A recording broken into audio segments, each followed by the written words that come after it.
I am Education and Engagement Coordinator here at the gallery. The gallery is located on occupied territory of the Kwantlen, Katzie, and Semiahmoo nations, the stewards of this land, of this territory, and I'm very grateful to be here today, this afternoon, with all of you. This fall, we are celebrating many exhibitions. Sandeep Johal's What If, Quaidit's Phyllis Atkins's Quam Quem Te Shweli, Divine Connection, Manuel Pina's Naufragios, Flavor Cells Ice by a City at Urban Screen, and 7 Stories, developed by Progressive Intercultural Community Services Society. And before we begin, I'd like to introduce Assistant Curator Reese Edwards, who will say a few words about the latter. Great, thanks so much, Alana.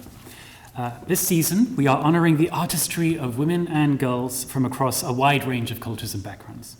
I'd like to take this moment to acknowledge those individuals who have contributed to our current exhibition in the community rail space, 7 Stories. As in the work of Sandeep Johal and Quaidit's Phyllis Atkins, 7 Stories features the work of women and girls who are offering their own life stories through art. In this exhibition, you will encounter photographs taken by women and girls from Jordan, Iraq, and Syria who are newly living in the Lower Mainland. Gratitude, family, and friendship are recurring themes in all of their work. The project emerged as an initiative of Progressive Intercultural Community Services, a Surrey-based not-for-profit dedicated to promoting harmony and intercultural understanding, while providing employment services, settlement services, housing, and more. The program was led by Nizam Bains and Devinder Chatta in early 2020 and was partly funded by the Surrey Cultural Grants Program. Each of the final images provides a glimpse into one of the participants' life and journey in Canada. The final results show a diversity of life experiences and challenges, a common humanity residing throughout each of their images. I'd like to take a moment to acknowledge those individuals who contributed to the show. Devinder, are you here? Is Nizam here as well? She's on her way. She's on her way. Okay, well, can we take a moment to give them a round of applause?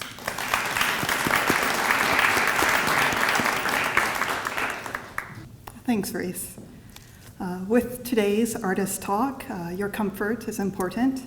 Washrooms are located outside of the doors and to the right. Feel free to get up and stretch if you need to. And with discussion of themes and topics related to the exhibition, addressing gendered violence, inequality, justice, including references to cultural experiences specific to South Asian communities. There is a QR code in the visitor's guide listing local resources. Now I'd like to introduce Sandeep Johal and curator of What If, Assistant Curator Suvi Bains. Well, thank you, Alana and Reese, for that lovely introduction. So great to have an in-person artist talk finally, and not to have it virtually and online. So a true, genuine thank you for joining us today and talking with Sandeep today. So thank you. Yeah. So introducing you. As we all know, Sandeep is a very successful visual artist. Sandeep, we've been talking about this exhibition, I think, until 2017 is when we originally wanted to start it. So to have it here today, in 2021, after so much thought and care that went to the exhibition, is quite amazing to see. And so I encourage all of you to check out the exhibition today. So Sandeep has shown her works extensively in the Lower Mainland, specifically her mural works that have a distinctly evocative and unique presence in our communities across BC. And so our person just wanted to say thank you for sharing your works around sensitive subjects and themes that we'll be speaking today. So yeah, let's get into it. When I reflect on the exhibition, What If, and the title, these 2 impactful words, I can't help but not think about, where our lives and our journey and our experiences come from, this kind of what if experience.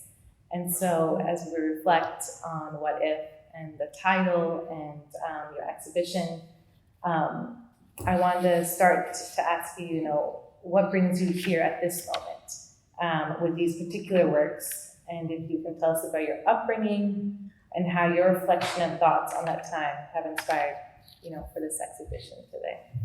Yeah, that is a really great question to start off with. When I look at the current space that I live in, I look at all of the art that I buy and adorn my walls with, and it's mainly figurative work, and it's mainly figures of women with brown bodies. And that's something that I didn't grow up with. So when I think back to that teenage bedroom of mine, I had no sort of reflections of who I was or any of these sorts of women in my space. It was very male-centric, very white-centric, listening to the Red Hot Chili Peppers or Nirvana, or reading books by white male authors. And so in creating the show, I wanted to create a space, go back to a time in my life, revisit, reimagine what it could have been like to be surrounded by these really brave and daring South Asian women, and to have that really reflected in the space and embody the space that I was living in. Can you just share also, how you decided to create the work, and what did this journey look like for you, and what was that process like? Because I know it's been quite, a number of years of you really thinking about what this work is going to be like, how it's going to work, talking about memory and space and history and challenges through, your teenage youth. Just curious, because that's a lot. It's a lot to kind of look through. Yeah, it is a lot. And, I had a really, really great upbringing, but I lived in a town that wasn't very culturally diverse. And so the brown community, the South Asian community was quite small. My family was traditional in a lot of ways, but also liberal in a lot of ways. So they straddled those two worlds. So when I was thinking about the show, I actually met Jordan back in 2017 for a studio visit.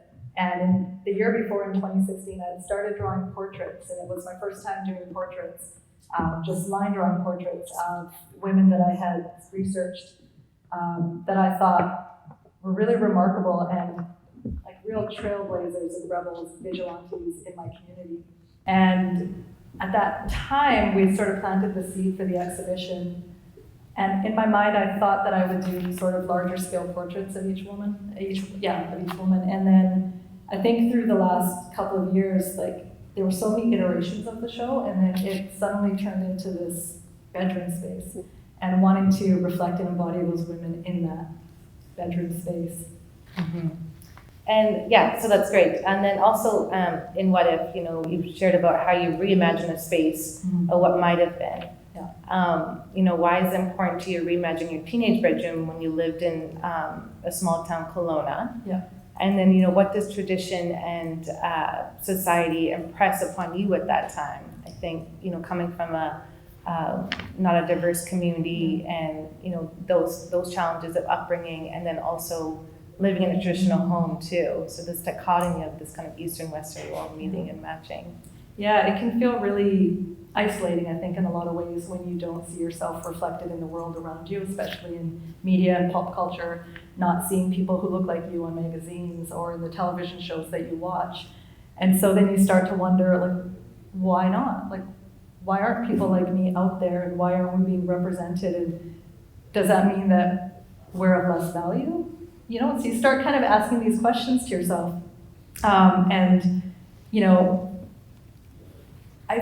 I felt like when I became a tween/teen, I started noticing the different ways in which men and women were being treated within my household, but also within the South Asian community that I lived in, but also in the greater community at large. And I just couldn't wrap my head around it.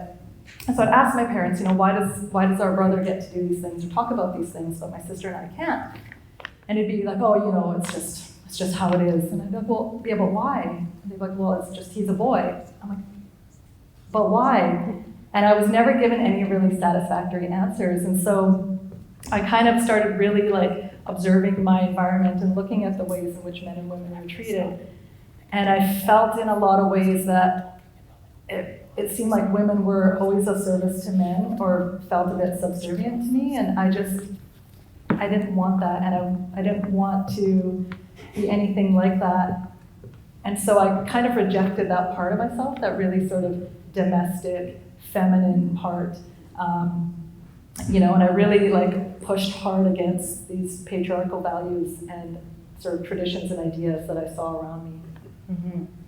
And you see that quite a bit in the exhibition space, where you've kind of, I love what you call it, kind of like Indianifying, you know, your magazines, or, you know, seeing the Gwen Stefani's or Madonna's kind of culture appropriating our culture. And, you know, I kind of like the twist that you make on wanting to see yourself represented in these spaces. And so it's quite unique to kind of have, I know that I'm sure that a lot of youth in diverse communities have gone through this as well, of not seeing your community represented, especially with women too. So yeah, and just to go back to, again, like growing up as a woman and as a South Asian woman, you also you carry that burden when you're born of carrying your family's honor. And so that's a really big pressure to be brought to this world with, you know, really carrying that honor, and all of your social actions reflect that honor. yeah, absolutely. Yeah. And that's also just so much to kind of bear as a youth and as a girl, especially in our community, to not have your voice taken away, and not have, you know, your own parents or your own community or family members to kind of support you in that way is just continues to be difficult, and still is ringing true even now in our society. And so you've seen, we had a conversation last summer around Zanani Zamana Zameen with Jonathan Baldwin and Baljeet, the incredible filmmaker, Because We Are Girls, and just highlighting the fact that these youths or young women don't have a voice, and to continue to dismantle that. So yeah, and it's a tough thing to feel voiceless and to feel powerless. And I think that's why I aligned myself with men a lot of the time, because that's where I saw the power. And, you know, hopefully things are changing. I'm seeing things change, and women's voices are getting stronger, and I'm feeling there's more power behind women these days. But, you know, we still have a lot of work to do. Yeah. And then maybe you can kind of tell us too about the, you know, as you go into the space, which will hopefully be able to come up soon. Oh, okay. You know, can you share the kind of pink walls and your choice of making that as well? Yeah. Yeah, so growing up, I always thought I was a bit of a tomboy. My friend Lorna can attest to that, she's here. But I just felt like pink was such a girly, feminine color, and I didn't want to align myself with anything that was really feminine or girly, because I felt like it wasn't powerful. Obviously, I've changed my mind in adulthood, because pink finds its way into a lot of my work, and I do think it's a really powerful color.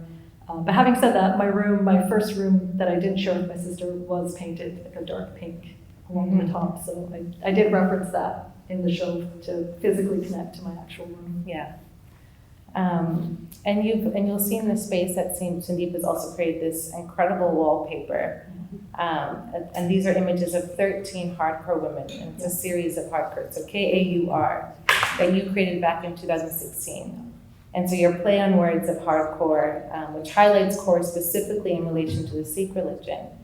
Can you speak about what that represents and why you want to include resilient women as backdrops to this particular room? Yeah, so initially when I started doing the drawings back in 2016, I was trying to think of a title for it, and hardcore came to mind, but C-O-R-E. And then I thought, oh, actually I could just replace that with K-A-U-R, which is a typical Sikh female middle name meaning lioness, sometimes also princess. I prefer lioness. But yeah, I thought, well, what a nice little twist on this idea, and looking at South Asian women not as objects of pity or objects of desire, but as the powerful women they are. So the 13 women in the show just really embody that resilience and perseverance and power, despite having been immersed in really oppressive situations or environments or backgrounds. And so it's really honoring the power that I do see in Indian women. And I see it in my mother. I see her ability to get things done and manage a family, and it's such important work. And at that time, I didn't really realize how important that work was. But now as a mother myself, I see the importance in the domestic sphere and the domestic side. So really just honoring the power that we have. Yeah, absolutely. And I just want to say, core is typically assigned, as Sandeep has mentioned, to seek females with a goal to raise also the quality of women as well. So you'll see like a lot of, artists and people in our society kind of using the core now as their last name, just to kind of share this. And I agree, this just taking away from the princess kind of connotation. I know there's a lot of academic articles that are coming out now, like, that to be represented in this kind of lioness or this equality of men too, especially in our community as well. And so, can you speak about, what that represents and why you want to include, also these 13 women, but their stories. And so if you can share one of the women's stories with us today. Sure. At first, I just want to give my friend Chrissy a shout out for the wallpaper. I was very stressed trying to create it, and she took all of my imagery and reference images, and she helped create this really beautiful wallpaper in the space.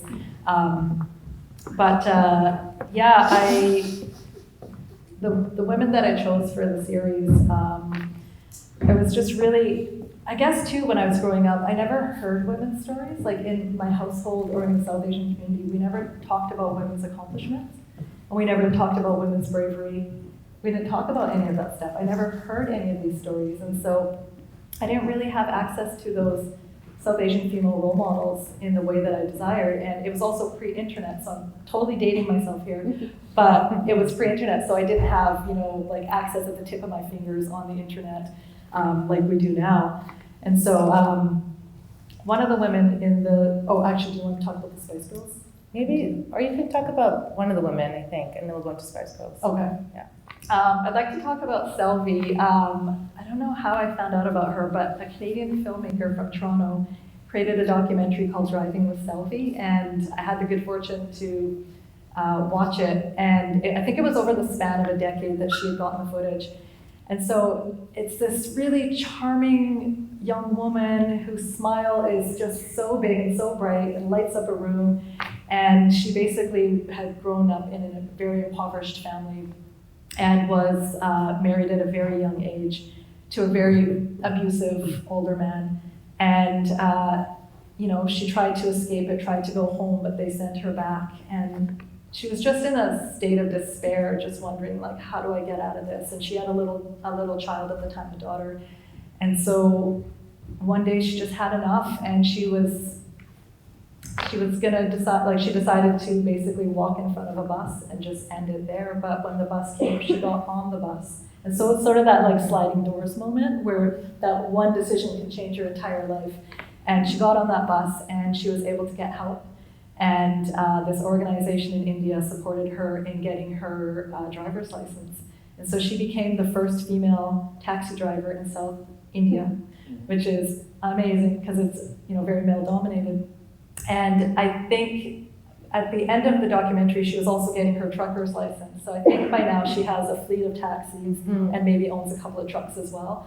And she was able to use those resources to become independent and financially independent so that she could take care of herself and her daughter so she would never find herself in that situation again. And I believe she also met a really lovely man at the end who she married, and he was quite different from her first husband, thankfully.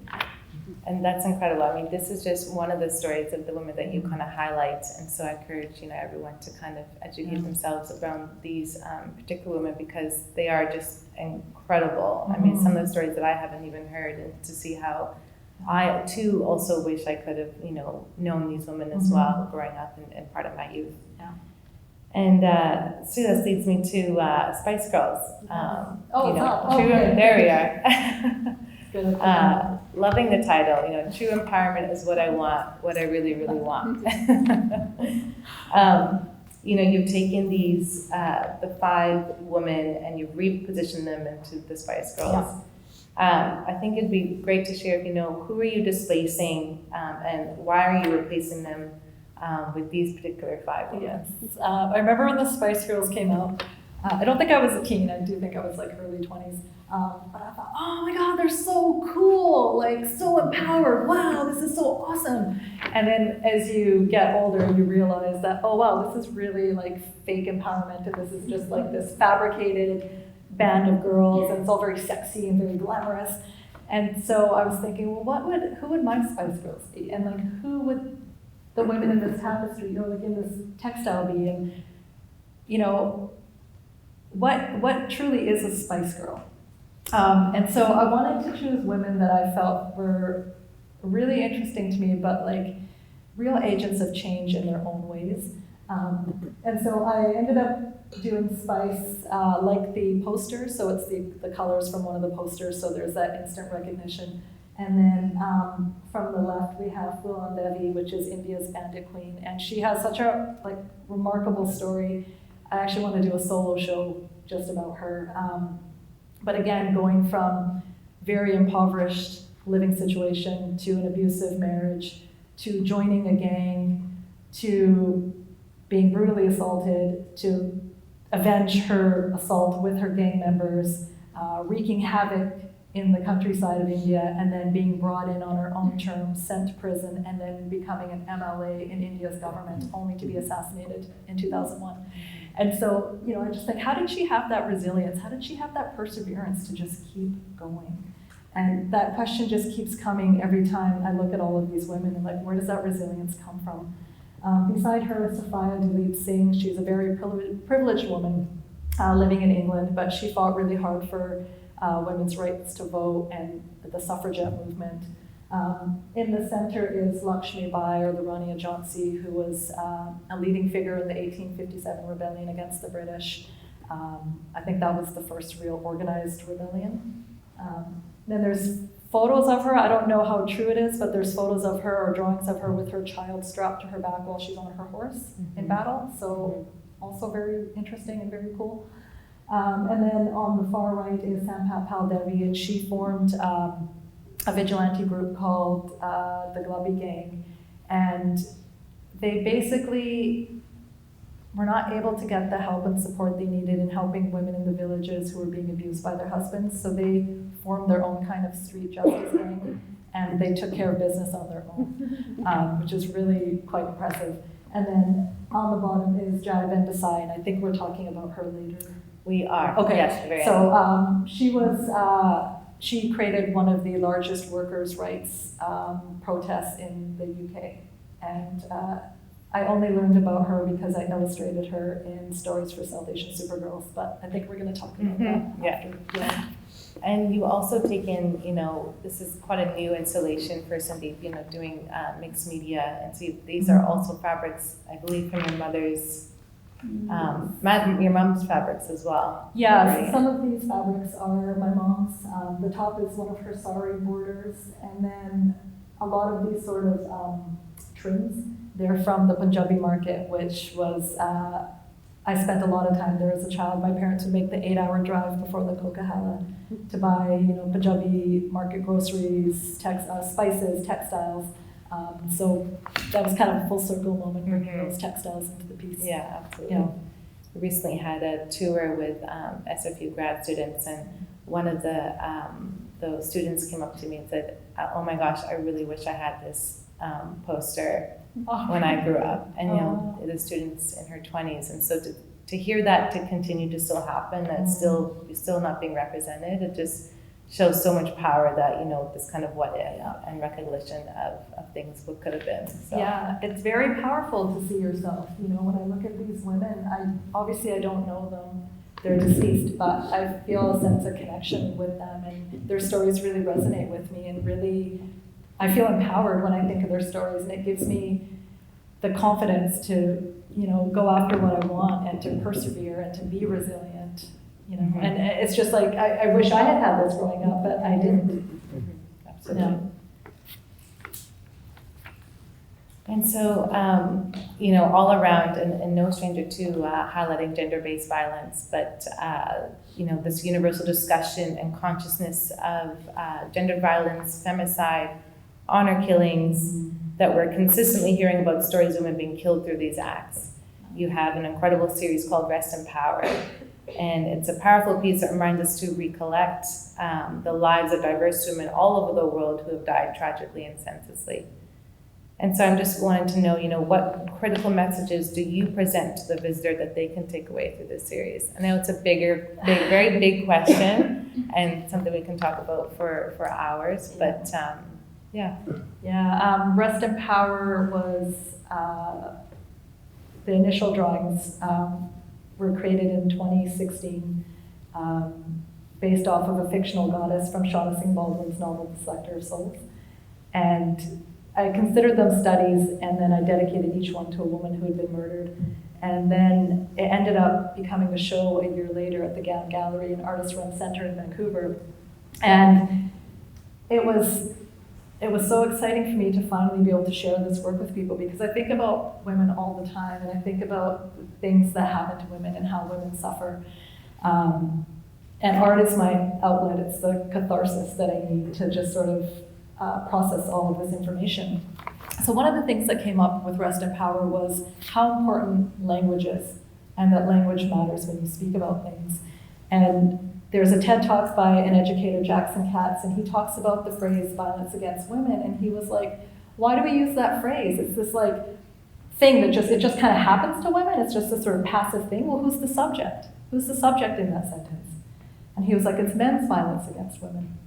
And he's like, and we have to acknowledge that. And so I was like, yeah, you're right. I keep saying violence against women. And, it's really important to talk about most of the violence that occurs against women is at the hands of men. And men need to be a part of this conversation too. It's really important that men are involved in this conversation and, are educating themselves and working with women to create that change that we want so badly. And then the other thing I noticed when I was talking about the show initially, I would say women who had died.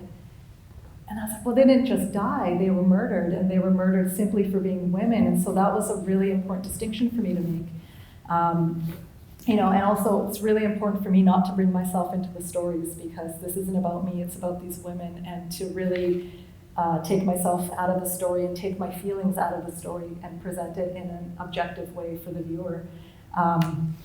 And so with these two pieces, they're both in the show. This was my first series around gender justice, and I did it at art school, and it was around the time in the Lower Mainland when there was this rash of honor killings, and I was so surprised by it because I was like, well, I live in Canada, and I live in Vancouver, like how is this happening in the place where I'm living? Like I just felt really confused by it. And I started reading more in the newspaper and kind of, cutting out stories. And then I found out about Jaswinder Sidhu, and she would have been the same age as me today, and she might have had her own children like I have. And so her story really resonated with me. And this print is part of a 3-print series, and it's being shown for the first time at the gallery. And for my project, we had to do 3 prints, and each print had to have 4 images. And the last image of the first print had to carry on into the next print as the first image, so that there was a visual connection between each piece. And so for this one, I have the rickshaw driver highlighted, and Jaswinder Sidhu had secretly married a low-caste rickshaw driver. As a result of that decision, her mother and uncle ordered her execution in India. And they've finally been extradited to India for their crime. And I really wanted to highlight the men who are also affected by this violence against women. Even though oftentimes it is committed by men, men are also affected by it. And so this has impacted her husband in the most brutal of ways, and he's obviously never been able to overcome it. And then I also wrote a quote that was, a paraphrased from a Fifth Estate documentary about Jaswinder Sidhu.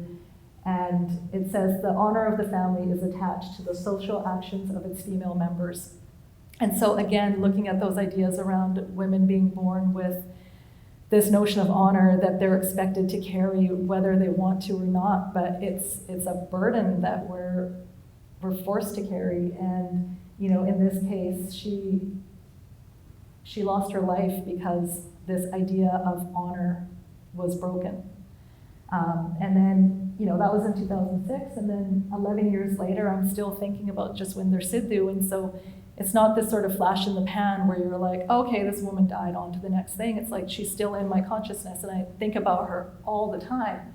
And so this was my Breast and Power drawing that was dedicated to Jaswinder Sidhu.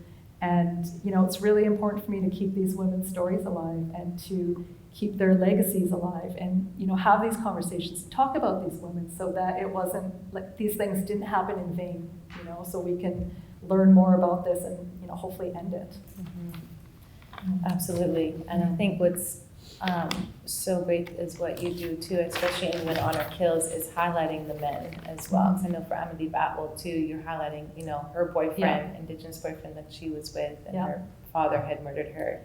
Yeah. And to see the impact of their lives as well. Mm-hmm. And I think Jaswinder Sidhu, he was a rickshaw driver. Yeah. Yeah. Yeah, and it's like, I think, I feel like when people think of feminist art, and I don't label my art as feminist art, but feminism draws a lot into my work. People often think like, oh, you're a man hater, and it's like, I'm not a man hater, but I want to highlight, men's roles in this, but I also want to highlight the men who are affected by it as well, because, women and men are both affected by it. Mm-hmm. Yeah. And to also share that there's no honor in honor killings. Yeah. And that these happen not in just in South Asian communities, that they happen, all over the world in other diverse populations too. So something that I can appreciate you highlighting as well is it's not just in the South Asian community and the kind of the stereotypes that are attached to that as well in our culture. Definitely. Okay, for Jyoti, if you haven't seen the animation, I highly recommend if you can sit and see the animation. In this digital animation, Sandeep, you've used both color and symbolism to beautifully share with us the tragic story of Jokeys Murder. Can you tell us, how you create the work that uplifts a sensitive topic and one that honors a woman's life and does not relegate it only to the dark and dirty world of gendered violence? Yeah, so one thing that always stuck with me was when I did the When Honor Kills series in art school. I was really nervous about sharing such a personal topic with my classmates and my professor, but I was also, I didn't want to show South Asian culture in a negative light either, because I am very proud of my culture and I feel like it's such a special culture. So I was very nervous about the critique, and my professor had said that I had taken a really ugly topic and I presented it in this really beautiful, digestible way. And I thought, that's the way to do it, because I don't want to hit anyone over the head with what I'm trying to say. I want people to be able to look at the work and be drawn in by the aesthetics, but as they sit with the work, they see that there's something else there, something that's maybe a bit uncomfortable, and forces them to sort of challenge their ideas and thoughts. And so with this piece for Jyoti, I did it in honor of Jyoti Singh, the woman from Delhi who was brutally assaulted in 2012 and died of her injuries. And I never felt that level of rage, I think, rage and despair when I found out what happened to her. And it took me days to just process it. And I knew I wanted to create some sort of work around it, but I didn't have the tools at the time to cope with my anger, and I never want to share someone's story in sort of that lens of my anger, because that's not fair to the person whose story it is. And so I took some time and I sat with it and I thought about it, and then when I was offered an opportunity for Facade Fest, produced by Bard Arts Foundation, to create an animation to project onto the exterior of the Vancouver Art Gallery, I felt this is the opportunity on such a grand scale and on a public platform to share her story. And I just want to say the animator, Bambi Edlund, who I worked with, was really amazing. So I want to give her credit for that, because I couldn't have done it without her. And so I was like, well, how do I tell the story of Jyoti Singh in a way that gets to the crux of the matter, but also leaves people feeling hopeful and inspired? And so I did use sort of my signature, really bright imagery, but for the attack, I used hands to just sort of show the attack instead of anything that was really graphic, and so it kind of leaves it to your imagination. Those hands there. And so, this is showing the attack, but it's still being shown in this sort of colorful way. And then, you know, near the end of the animation, there's this embodiment of a woman on a tiger who could be Jyoti Singh, she could be one of us, you know, sort of thudding through the jungle. And if we go back to the previous slide, I wanted to acknowledge Jyoti Singh's mother, Asha, because she has been a driving force in getting justice for her daughter, and she has never given up since 2012. She has lived through this nightmare and pushed through with all the resources and might that she has. And she got her justice for her daughter. And that was an incredible day when she found that justice. And so I wanted to show Jyoti Singh's mother on the left and one of the assailants' mothers on the right. And so you have these two mothers who have gone through something horrific. They've both lost their children, one at the hands of the other's child. But their grief is the same, right? They're both grieving the loss of their children, and you know, you can't take that away from either one of them. But they can't console each other either because of the situation. And so just showing these two women in the same space, you know, going through that grief together but separate was really important to me. I believe there's a documentary on Jyoti Singh as well, and you know, it's such an ode to also survivors of, you know, gender-based violence. And Jyoti's story was, you know, international media, as long as other many stories as well. But that one just really took a hit on India. Yeah, it was. I think it was a real turning point. And were you talking about India's daughter? Yeah. Yeah. So the documentary India's Daughter, it's been controversially received. But the woman who created it, I saw her speak here in Vancouver at India Summerfest. And at the end, the moderator asked her, well, how do we change this? How do we stop this from happening? And I was so curious. I'm like, what's her answer going to be? And her answer was empathy. It was teaching kids empathy. And that if kids don't have that empathy by age 6 or 7, it's going to be tough to regain that empathy or to gain that empathy. And so it really comes down to having empathy and being able to put yourself in someone else's position and imagine that happening to you. Yeah.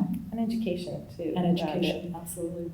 Yeah. Okay, I think we have one more question left. So I'll be brief. You know, Sandeep, as you reimagine your teenage room, you know, and what it represents, what do you think the younger generation of today can take away, you know, from your message? Yeah, I mean, I hate saying this, but I was so ashamed of being Indian growing up. Again, like I grew up in a place that wasn't very diverse, and I just kind of wanted to be like my friends. But as I've come into myself as an adult, I'm so proud of being South Asian, and I use my art as a way to reclaim that identity that I really pulled away from. And so I want the younger generation to feel really proud of being South Asian. And you know, if there's something that you want to see reflected out there in the world and you don't see it, create it. You know, this bedroom is sort of a metaphor for that. Create the thing that you want to see if you're not seeing it. Absolutely.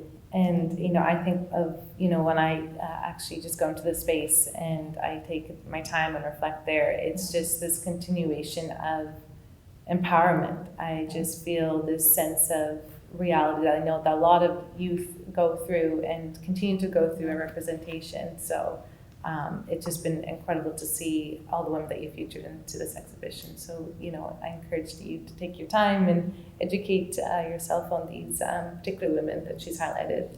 Yeah, and also just a nod to Stories for South Asian Supergirls. I feel really honored that I was able to contribute to this book in 2019. I created 6 illustrations of women who are, it says on the front, a treasure trove of 50 illustrated biographies of amazing South Asian women. And so I got to illustrate 6 of them. And one of them was Jai Desai, who I had never heard of. And I don't think I would have ever heard of her had I not illustrated her. And so when I read her story, she was this very tiny, like 4'11" woman working in these horrible factories in the UK. And she just had enough. She was like, I'm tired of being treated like this. We're all tired of being treated like this. We deserve to have rights in this place that we work. And so she organized this massive strike. There were upwards of 20,000 people involved in this strike. And my favorite, I don't know the quote by heart, but my favorite quote was when she was talking to the manager of the factory, and she said something along the lines of, what you're running here is not a factory, it's a zoo. And in a zoo, there are many types of animals. Some are monkeys that dance on your fingertips. Others are lions that bite your heads off. We are those lions, Mr. Manager. And I was like, oh, wow. And again, just she's an immigrant to this place. She doesn't have that power and the resources and all of those things. And she still just went for it. And she just had no fear. And she was so bold. And these are the stories we need to share to embolden ourselves and to empower ourselves. So yeah, this was such a special project to me. And this book is in the exhibit as well. I think that's a great kind of quote to leave off of as well. So thank you, Sandeep, for sharing all your insights, and I know we can go on and on. There is so many stories in the exhibition, and also Sonia Anandis, who is our community partner for Shakti Society. Thank you so much for coming in to be a community partner and to empowering a woman of all colors. So, and I think Alana will be doing formal remarks as well. I just want to say one thing too. I think having Selvi as the curator for this show was also really important. We were already friends before the show, so we had that connection, but as a South Asian woman, she understands where I come from and what I've gone through, and we have these shared similar experiences, and so she was really able to help me put this show together in a way I think might not have been possible, and so I just wanted to give Selvi props for putting together such a beautiful show. Thank you.